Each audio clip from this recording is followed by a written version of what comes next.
ಶ್ರೀ ಗುರು ರಾಘವೇಂದ್ರಾಯ ನಮಃ. ನಿತ್ಯಂ ಅಮ್ಮ ಮಗಳು ಯೂಟ್ಯೂಬ್ ಚಾನಲ್ಗೆ ಸ್ವಾಗತ. ಯಾರೆಲ್ಲ ಈ ವಿಡಿಯೋಸ್ನ ನೋಡ್ತಿದ್ದೀರಾ ಅವ್ರಿಗೆಲ್ಲರಿಗೂ ನಮಸ್ಕಾರನ ತಿಳಿಸೋದಕ್ಕೆ ಇಷ್ಟಪಡ್ತೀನಿ. ರಾಯರ ಚರಿತ್ರೆ ಮುಂದುವರೆದ ಭಾಗನ ಇಲ್ಲಿ ತಿಳಿಸ್ತಿದ್ದೀನಿ. ನಿನ್ನೆ ವಿಡಿಯೋದಲ್ಲಿ ರಾಯರ ಪೂರ್ವಾಶ್ರಮದ ಪಿತಾಮಹರ ಪರಿಚಯ ಆಗಿತ್ತು. ಇವತ್ತು ಈ ವಿಡಿಯೋದಲ್ಲಿ ಗುರುರಾಯರ ಪೂರ್ವಾಶ್ರಮದ ತಂದೆ ತಾಯಿಗಳ ಪರಿಚಯನ ಮಾಡ್ತಾ ಇದ್ದೀನಿ. ಗೌತಮ ವಂಶದ ಪರಂಪರೆಯಲ್ಲಿ ಕೃಷ್ಣ ಭಟ್ಟರ ಮಗನಾದ ಕನಕಾಚಲ ಭಟ್ಟರ ಮಕ್ಕಳು ತಿಮ್ಮಣ್ಣ ಭಟ್ಟರು, ಇವರ ಪತ್ನಿ ಗೋಪಿಕಾಂಬೆ. ಇವರು ಶ್ರೀ ರಾಘವೇಂದ್ರ ತೀರ್ಥ ಗುರುಸಾರ್ವಭೌಮರ ಪೂರ್ವಾಶ್ರಮದ ಮಾತಾಪಿತೃಗಳಾಗಿದ್ದಾರೆ.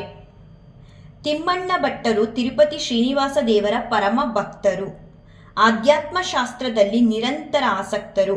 ವಂಶದ ಹಿರಿಯರ ಬಳುವಳಿಯೊಂದಿಗೆ ಧರ್ಮದಿಂದ ವಿದ್ಯೆ ಧನವನ್ನು ಸಂಪಾದಿಸಿದವರು. ವಾದವನ್ನು ಮಾಡಿ ಪ್ರತಿವಾದಿಗಳನ್ನು ಜಯಿಸಿ ಹಗಲು ದೀವಟಿಕೆ ಮೊದಲಾದ ಬಿರುದುಗಳನ್ನು ರಾಜನಿಂದ ಪಡೆದವರು. ಪ್ರತಿವಾದಿಗಳ ಮಾತಿನ ಅಂಧಕಾರವನ್ನು ಹಗಲಿನಲ್ಲಿ ಸೂರ್ಯನು ಹೋಗಲಾಡಿಸಲು ಅಸಮರ್ಥನು. ಆದರೆ ತಿಮ್ಮಣ್ಣ ಭಟ್ಟರು ಹಗಲಿನಲ್ಲಿದ್ದ ಆ ಅಂಧಕಾರವನ್ನು ಹೋಗಲಾಡಿಸಿದ ಕಾರಣ ಹಗಲು ದೀವಟಿಕೆ ಎಂಬ ಬಿರುದನ್ನು ಪಡೆದುಕೊಂಡರು. ಬ್ರಾಹ್ಮಣ ಶ್ರೇಷ್ಠರಾದ ತಿಮ್ಮಣ್ಣ ಭಟ್ಟರು ಯಜನ ಯಾಜನ ಬ್ರಾಹ್ಮಣೋಚಿತ ಕರ್ಮಗಳಲ್ಲಿ ನಿರಂತರ ಆಸಕ್ತರು. ತಿಮ್ಮಣ್ಣ ಭಟ್ಟರು ವಿಜಯನಗರದಲ್ಲಿ ಬಹುಕಾಲ ವಾಸಿ ಮಾಡಿದ್ದರು. ಎಲ್ಲ ಬಗೆಯ ಸುಖ ಸಮೃದ್ಧಿಗಳಿದ್ದರೂ ಕೂಡ ಮಕ್ಕಳಿರಲಿಲ್ಲ. ಇದರಿಂದ ಬಹಳ ದುಃಖಿತರಾದರು. ಅತ್ಯಂತಿಕವಾಗಿ ಆಲೋಚಿಸಿ ತಿರುಪತಿ ಕ್ಷೇತ್ರಕ್ಕೆ ಹೊರಟರು. ಶ್ರೀನಿವಾಸನನ್ನು ಪರಿಪೂರ್ಣವಾಗಿ ಆರಾಧನೆ ಮಾಡುವುದಕ್ಕಾಗಿಯೇ ತಿರುಮಲ ಕ್ಷೇತ್ರದಲ್ಲಿಯೇ ವಾಸ ಮಾಡಿದರು. ಅನೇಕ ವರ್ಷಗಳ ಕಾಲ ಶ್ರೀನಿವಾಸ ದೇವರನ್ನು ತಿಮ್ಮಣ್ಣ ಭಟ್ಟರು ಹಾಗೂ ಗೋಪಿಕಾಂಬೆಯು ವಿವಿಧ ರೀತಿಯಲ್ಲಿ ಆರಾಧನೆ ಮಾಡಿದರು, ಸೇವೆಗೈದರು. ಕುಲದೈವನಾದ ಶ್ರೀನಿವಾಸನು ಅನುಗ್ರಹ ಮಾಡಿದನು. ಸಂತೃಪ್ತರಾದ ದಂಪತಿಗಳು ಶ್ರೀನಿವಾಸನ ಅಪ್ಪಣೆಯನ್ನು ಪಡೆದು ಹಿಂತಿರುಗಿ ಕಂಚಿಯ ಸಮೀಪದಲ್ಲಿರುವ ಕಾವೇರಿ ಪಟ್ಟಣವೆಂಬ ಅಗ್ರಹಾರಕ್ಕೆ ಆಗಮಿಸಿದರು. ಶ್ರೀಮನ್ನಾರಾಯಣನನ್ನು ಪುನಃ ಸೇವೆಗೈದರು. ಅವನ ಅನುಗ್ರಹವನ್ನು ಪಡೆದು ಕೆಲವು ವರ್ಷಗಳ ಕಾಲ ಅಲ್ಲಿಯೇ ವಾಸ ಮಾಡಿದರು. ತಿಮ್ಮಣ್ಣ ಭಟ್ಟರಿಗೆ ಶ್ರೀನಿವಾಸ ದೇವರ ಅನುಗ್ರಹದಿಂದ ಮೊದಲು ಹೆಣ್ಣು ಮಗಳು ಜನಿಸಿದಳು. ಅವಳಿಗೆ ವೆಂಕಟಾಂಬ ಎಂಬ ಹೆಸರನ್ನಿಟ್ಟರು. ನಂತರ ಅತ್ಯಂತ ಶ್ರೇಷ್ಠನಾದ ಪುತ್ರ ರತ್ನವನ್ನು ಪಡೆದುಕೊಂಡರು. ಈ ಪುತ್ರನಿಗೆ ಗುರುರಾಜ ಎಂದು ಹೆಸರನ್ನಿಟ್ಟರು. ಶ್ರೀ ರಾಘವೇಂದ್ರ ಸ್ವಾಮಿಗಳ ಪೂರ್ವಾಶ್ರಮದ ಅಕ್ಕ ವೆಂಕಟಾಂಬೆ, ಅಣ್ಣ ಗುರುರಾಜ, ಇವರಿಬ್ಬರು ಕೀರ್ತಿ ಮತ್ತು ಪ್ರತಾಪಗಳಂತೆ ಶೋಭಿಸಿದರು. ಗುರುರಾಯರ ಅವತಾರಕ್ಕಾಗಿಯೇ ತಿಮ್ಮಣ್ಣ ಭಟ್ಟರ ತಪಸ್ಸು. ಇಲ್ಲೊಂದು ಶ್ಲೋಕ ಬರುತ್ತೆ, ಅದನ್ನು ಹಾಕ್ತೀನಿ. ದರ್ಶ ಹಾಗೂ ಪೂರ್ಣ ಮಾಸಗಳಿಂದ 2 ಯಾಗಗಳನ್ನು ಚಾತುರ್ಮಾಸ್ಯದಲ್ಲಿ ಅನುಷ್ಠಾನ ಮಾಡಬೇಕು. ಈ 2 ಯಾಗಗಳಲ್ಲಿ ಒಂದನ್ನು ಬಿಟ್ಟರೂ ಪುಣ್ಯ ಪ್ರಾಪ್ತವಾಗುವುದಿಲ್ಲ. ಅದರಂತೆ ಒಬ್ಬ ಮಗನಿಂದ ಇಹ ಪರಗಳ ಸಾಧನೆಯೂ ಅಸಾಧ್ಯವಾಗುವುದಿಲ್ಲ. ಹಿರಿಯ ಮಗನಾದ ಗುರುರಾಜನಿಗೆ ಅನುಗುಣವಾದ ಪರಸ್ಪರ ಸಹಕಾರಿಯಾದ ಮತ್ತೊಬ್ಬ ಸಹೋದರನು ಬೇಕು. ಹೀಗೆ ಆಲೋಚನೆ ಮಾಡಿ ತಿಮ್ಮಣ್ಣ ಭಟ್ಟರು ಕುಲದೇವತೆಯಾದ ಶ್ರೀನಿವಾಸನನ್ನು ಮೊರೆ ಹೊಂದಿದರು.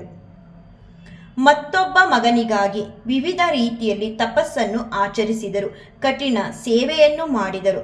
ಇವರ ತಪಸ್ಸನ್ನು ಮೆಚ್ಚಿದ ಕುಲದೇವನಾದ ಶ್ರೀನಿವಾಸ ದೇವನು ಪೂರ್ಣ ಅನುಗ್ರಹವನ್ನು ಮಾಡಿದನು. ದೇವಶ್ರೇಷ್ಠರ ಅವತಾರವಾಗಲು ಅವಶ್ಯಕವಾದ ಅರ್ಹತೆಯನ್ನು ಅನುಗ್ರಹಿಸಿದನು. ನೋಡ್ಬೋದು, ಕೆಲವರು ಹೇಳ್ತಿದ್ರು ನೀವು ಹೂನ ಲೂಸಾಗಿ ಇಟ್ಟು ವಿಡಿಯೋ ಮಾಡ್ತೀರಾ ಅಂತ. ನಿಜವಾಗ್ಲೂ ರಾಯರ ಮುಂದೆ ಕೂತು ನಾನು ಏನೇ ನನ್ನ ದುಃಖ ಹೇಳ್ಕೊಂಡ್ರು ಬೆಳಗ್ಗೆ ಕೂಡ ಸ್ಪಂದಿಸಿದ್ರು. ಇವಾಗ ನೋಡಿ, ಇಲ್ಲಿ ಕೃಷ್ಣನ ಹತ್ರ ಒಂದಷ್ಟು ಪೆಟಲ್ಸ್ ಇಟ್ಟಿದೆ. ಆ ಪೆಟಲ್ಸು ನಾನು ಹೇಳ್ತಾ ಮೂವ್ ಆಗಿ ಬಂದು ಇಲ್ಲಿಗೆ ಬಿದ್ದಿದೆ. ನೋಡಿ ಎಷ್ಟು ಭಗವಂತನ ಶಕ್ತಿ ಅಂದರೆ, ನಾನು ಯಾವುದೇ ವಿಡಿಯೋ ಮಾಡೋದಕ್ಕೂ ಮುಂಚೆ ವಿಡಿಯೋ ಮಾಡಿದ್ದಿನ ಅಥವಾ ಮಾಡದೇ ಇದ್ರೂ ನಾನು ಫಸ್ಟು ದೇವ್ರ ಮನೆಗೆ ಬಂದು ರಾಯರಿಗೆ ಸೇವೆ ಏನು ಸಲ್ಲಿಸಬೇಕು ಅದನ್ನು ಸಲ್ಲಿಸಿ ಆಮೇಲೆ ವಿಡಿಯೋ ಮಾಡೋದಕ್ಕೆ ಅವ್ರ ಮುಂದೆ ಕೂರೋದು, ಎಷ್ಟೊತ್ತೇ ಆಗಲಿ. ಫಸ್ಟು ಪೂಜೆ ಎಲ್ಲ ಮಾಡಿದೆ. ನಾನು ವಿಡಿಯೋ ಕೂರಲ್ಲ ಮನೇಲಿ, ವಿಡಿಯೋ ಇಲ್ಲದೆ ದಿನ ಪೂಜೆ ಮಾಡಿ ನಮಸ್ಕಾರ ಮಾಡಿ ಹೊರಡ್ತೀನಿ. ನಾನು ಪೂಜೆ ಕೂತಾಗಲೇ ಅಲ್ಲಿ ಶ್ರೀಕೃಷ್ಣ ಪರಮಾತ್ಮನಿಂದ ಒಂದು ಪೆಟ್ಟಲ್ಲೂ ಮೂವ್ ಆಗ್ತಿತ್ತು. ನಾನು ಅಬ್ಸರ್ವ್ ಮಾಡಿದೆ, ಸರಿ ಇರಲಿ ಬಿಡು ಭಗವಂತ ನಿಮ್ಮ ಇಚ್ಛೆ ಅಂದ್ಕೊಂಡೆ. ನಾನು ಯಾವುದೇ ಒಂದು ಕಷ್ಟನಾಗಲಿ ರಾಯರ ಮುಂದೆ ಹೇಳ್ಕೊಂಡಾಗ ನಿಜವಾಗ್ಲೂ ನಾನು ಹೇಳ್ತೀನಿ, ರಾಯರು ಅದಕ್ಕೆ ಎಲ್ರಿಗೂ ಉತ್ತರ ಕೊಡೋ ಥರನೇ ನನಗೆ ಅನುಗ್ರಹಿಸ್ತಿದ್ದಾರೆ. ನಾನು ಯಾವುದೇ ಒಂದು ದುಃಖನ ಅವ್ರ ಹತ್ರ ಹೇಳ್ಕೊಂಡ್ರು ರಾಯರು ತಕ್ಷಣ ನನಗೆ ಆಶೀರ್ವಾದ ಮಾಡ್ತಾರೆ. ಯಾಕೆ ಇದನ್ನು ಹೇಳ್ತೆ ಅಂದರೆ, ಬೆಳಿಗ್ಗೆ ವಿಡಿಯೋ ಕೂಡ ಯಾರು ನೋಡಿದ್ದೀರಾ ನನಗೆ ಗೊತ್ತಿಲ್ಲ, ನೋಡಿ ಯಾರೋ ನನಗೆ ಬ್ಯಾಡಾಗಿ ಕಮೆಂಟ್ ಮಾಡ್ತಿದ್ರು, ನೀವು ಹೂನ ಲೂಸಾಗಿ ಸಿಕ್ಸಿ ಬೆಳೆಸ್ತೀರಾ ಅಂತ. ರಾಯರ ಮುಂದೆ ಕೂತು ನಾವು ಅಂಥ ಕೆಲಸ ಮಾಡೋದಕ್ಕೆ ಯಾರಿಗೆ ಧೈರ್ಯ ಇದೆ? ಆ ಥರ ಮಾಡಿದ್ರೆ ಸುಟ್ಟು ಭಸ್ಮ ಆಗ್ತಾರೆ ಹೊರತು ಆ ಥರ ರಾಯರ ಮುಂದೆ ಯಾವ ಆಟನೂ ನಡೆಯೋದಿಲ್ಲ. ನಾವು ಭಗವಂತನಿಗೆ ಮೋಸ ಮಾಡಿ ಮಾಡಬೇಕಾಗಿರೋದು ಆದರೂ ಏನು? ಭಗವಂತ ಭೂಮಿ ಮೇಲೆ ಇರೋದ್ರಿಂದಲೇ ನಾವೆಲ್ಲ ಬದುಕಿರೋದಕ್ಕೆ ಸಾಧ್ಯ. ನಿಮಗೆ ಗೊತ್ತಿಲ್ಲ, ನಮ್ಮ ಮನೇಲಿ ಹೂಗಳು ಹೀಗೆ ಇಲ್ಲಿಟ್ಟಿದ್ದೀನಲ್ವಾ, ನೋಡ್ತಾನೆ ನಾನು ಎಷ್ಟೋ ಸಲ ನೋಡಿದ್ದೀನಿ. ರಾಯರು ಎಡದ ಕಡೆಗೆ ಬೇಕಾದರೂ ತಿರುಗಿಸ್ಕೋತಾರೆ, ಬಲದ ಕಡೆ ಬೇಕಾದರೂ ತಿರುಗಿಸ್ಕೋತಾರೆ. ತಿರುಗಿಸ್ಕೊಂಡು ಎಷ್ಟೋ ಹೊತ್ತಾದ್ಮೇಲೆ ಅದನ್ನು ಆಶೀರ್ವಾದದ ಮೂಲಕ ಕೊಡ್ತಾರೆ. ಟೈಮ್ ಮುಂದೆ ಯಾರೇ ಏನೇ ಮಾತಾಡಿದ್ರು ನಾನು ತಲೆ ಕೆಡಿಸ್ಕೊಳ್ಳಲ್ಲ. ರಾಯಪ್ಪ ನೀವುಂಟು ನಾನುಂಟು. ಇತರ ದೇವಿಯು ಮಹಿದಾಸ ಎಂಬ ಭಗವಂತನನ್ನು ಗರ್ಭದಲ್ಲಿ ಧಾರಣೆ ಮಾಡಿದಂತೆ ಗೋಪಿಕಾಂಬೆಯು ದೇವಗರ್ಭವನ್ನು ಧರಿಸಿದಳು. ಭಕ್ತರ ಕಲ್ಪವೃಕ್ಷವನ್ನು ಉದರದಲ್ಲಿ ಧರಿಸಿದ ಗೋಪಿಕಾಂಬೆಯು ನಿಜವಾಗಿಯೂ ಕಲ್ಪವೃಕ್ಷದ ಮಾತೆಯಾದಳು. ಗರ್ಭಿಣಿಯಾದ ಗೋಪಿಕಾಂಬೆಯು ಹೇಗಿದ್ದಳು? ಗುರುರಾಯರನ್ನು ಗರ್ಭದಲ್ಲಿ ಧರಿಸಿದಾಗ ಗೋಪಿಕಾಂಬೆಯ ಜ್ಯೋತಿಯು ಎಲ್ಲೆಡೆಯೂ ಪ್ರಜ್ವಲಿಸಿತು.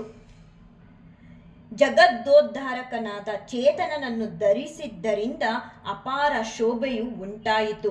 ಐಹಿಕವಾದ ಸುಖ ಪದಾರ್ಥಗಳಲ್ಲಿ ಸ್ವಲ್ಪವೂ ಅಭಿರುಚಿ ಇಲ್ಲದಂತಾಯಿತು. ಯಾವುದೇ ಭೋಗಗಳಲ್ಲಿ ಗೋಪಿಕಾಂಬೆಗೆ ಅನುರಾಗವೇ ಇಲ್ಲದಂತಾಯಿತು. ವಿರಕ್ತಳಾಗಿ ದಿನಗಳನ್ನು ಕಳೆದಳು. ನಿರಂತರ ಪ್ರಸನ್ನ ಚಿತ್ತಳಾಗಿರುತ್ತಿದ್ದಳು. ಸುವಾಸನೆಯ ಕೆಂಪು ಮಣ್ಣನ್ನು ತಿನ್ನಬೇಕೆಂಬ ಆಸೆಯನ್ನು ಹೊಂದುತ್ತಿದ್ದಳು. ಗರ್ಭದಲ್ಲಿರುವ ಕಾವಿದಾರಿಯನ್ನು ಇದು ಸೂಚಿಸುತ್ತಿತ್ತು. ಬಿಸಿ ನೀರಿನ ಸ್ನಾನ ಮಾಡಲು ಇವಳಿಗೆ ಅಪೇಕ್ಷೆ ಇರುತ್ತಿರಲಿಲ್ಲ. ತೀರ್ಥ ಸ್ನಾನವನ್ನು ಮಾಡಬೇಕೆನಿಸುತ್ತಿತ್ತು. ಮನೆಯಲ್ಲಿ ಮಾಡಿದ ಅಡುಗೆ ರುಚಿಕರವಾಗಿದ್ದರೂ ತಿನ್ನಲು ಮನಸ್ಸು ಬರುತ್ತಿರಲಿಲ್ಲ. ಹರಿಭಕ್ತರ ಮನೆಯಲ್ಲಿ ಭೋಜನ ಮಾಡಲು ಆಸಕ್ತಿ ಹುಟ್ಟುತ್ತಿತ್ತು. ಸ್ವತಃ ಪದ್ಯಗಳನ್ನು ರಚಿಸುವ ಸಾಮರ್ಥ್ಯವನ್ನು ಹೊಂದಿದಳು. ಗರುಡ ವಾಹನನ ಅಂಕಿತದಿಂದ ಸ್ವತಂತ್ರ ಕೃತಿಗಳನ್ನು ರಚಿಸಿದಳು. ಗೋಪಿಕಾಂಬೆಯು ತನ್ನ ಸ್ನೇಹಿತೆಯರಿಗೆ ಭಗವತ್ಕಥೆಗಳನ್ನು ನಿರೂಪಣೆ ಮಾಡುತ್ತಿದ್ದಳು. ಕಾಲಿಗೆ ಅರಗಿನ ಬಣ್ಣದಿಂದ ಅಲಂಕರಿಸುತ್ತಿದ್ದಳು. ಬಣ್ಣ ಬಣ್ಣದ ರೇಷ್ಮೆಯ ಸೀರೆಯು ಬೇಡವೆನ್ನಿಸಿದವು. ಕೆಂಪು ಬಣ್ಣವು ಬಹಳ ಇಷ್ಟವಾಗುತ್ತಿತ್ತು. ಹೀಗೆ ಗರ್ಭವು ಬೆಳೆದಂತೆ ಇವಳು ಕೂಡ ಗುಣಗ್ರಹಿಣಿಯಾದಳು. ಇವತ್ತಿಗೆ ಇಲ್ಲಿಗೆ ನಿಲ್ಲಿಸಿರ್ತೀನಿ. ಮುಂದಿನ ಸಂಚಿಕೆನ ನಾಳೆ ತಿಳಿಸೋ ಪ್ರಯತ್ನ ಪಡ್ತೀನಿ. ರಾಯರು ಇದ್ದಾರೆ, ಎಷ್ಟು ಅದ್ಭುತ ಅಂದರೆ, ನಾನಂತೂ ನನ್ನ ದೇವ್ರ ಮನೇಲಿ ಪ್ರತಿ ಸಲ ರಾಯರನ್ನ ನಾನು ನೋಡ್ತಾ ಇರ್ತೀನಿ. ರಾಯರು ನನಗೆ ಅವ್ರ ಇರುವಿಕೆನ ತೋರಿಸ್ಕೊಡ್ತಿರ್ತಾರೆ, ಹೇಗಾದರೂ ಸರಿ ತೋರಿಸ್ಕೊಡ್ತಿರ್ತಾರೆ. ರಾಯರು ಎಲ್ರಿಗೂ ಒಳ್ಳೇದು ಮಾಡಲಿ. ಈ ಒಂದು ಚರಿತ್ರೆನ ಓದೋ ಅಂಥ ಪುಣ್ಯನ ನಿಮ್ಗೆಲ್ರಿಗೂ ತಿಳಿಸೋ ಅವಕಾಶನ ರಾಯರು ನನಗೆ ಮಾಡಿಕೊಟ್ಟಿರೋದಕ್ಕೆ ಅವ್ರಿಗೆ ಅನಂತ ಅನಂತ ಕೋಟಿ ನಮನಗಳನ್ನ ತಿಳಿಸ್ತೀನಿ. Love you so much Rayappa. ಶ್ರೀಕೃಷ್ಣ ಅರ್ಪಣಮಸ್ತು.